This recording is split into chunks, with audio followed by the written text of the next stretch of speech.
Laktan!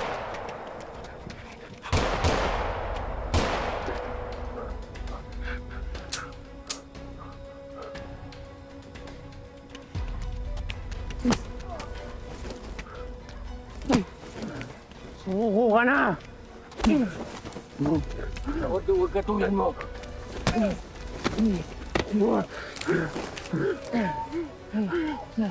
Handa ka mamatay hanggang kamatay! Sige!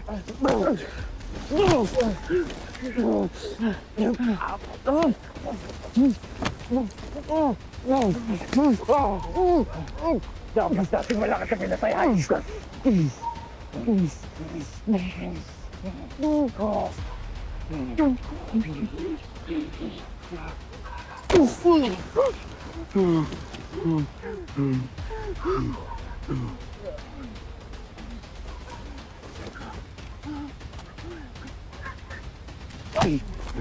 Taas ang kamay!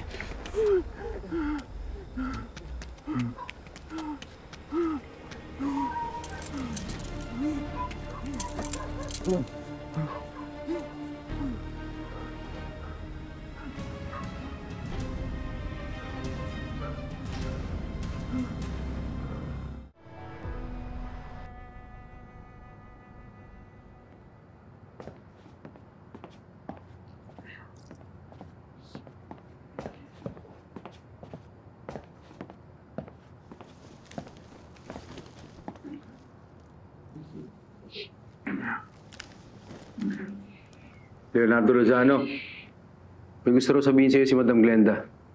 Madam. Gusto lang kitang pasalamatan. Dahil iniligtas mo ko sa mga nagtangkang dumukot sa akin. Kung hindi dahil sa'yo, baka bihag na nila ako ngayon. Teka muna, nagtataka lang ako. Di ba dati ka rin kalasag? Bakit mo pinagtanggol ang asawa ko? Matagal na po akong tumiwalag sa kilusan, Senator. Sa totoo lang po, nakikipagnegosasyon na po ako. Pati ang ilang dating miyembro ng kalasag sa gobyerno. Nung nalaman ko po na plano ni Alakda na kidnapin ang asawa ninyo, hindi po ako nagdalawang isip na tumulong. Dahil gusto ko pong patunayan na nagbabalik loob na po talaga ako sa pamahalaan. Nais naming suklian ang kabayanihan mo, Leon. Tutulungan ka ng asawa ko para maaprubahan ang hinihingi niyong amnestiya sa gobyerno. Talaga po?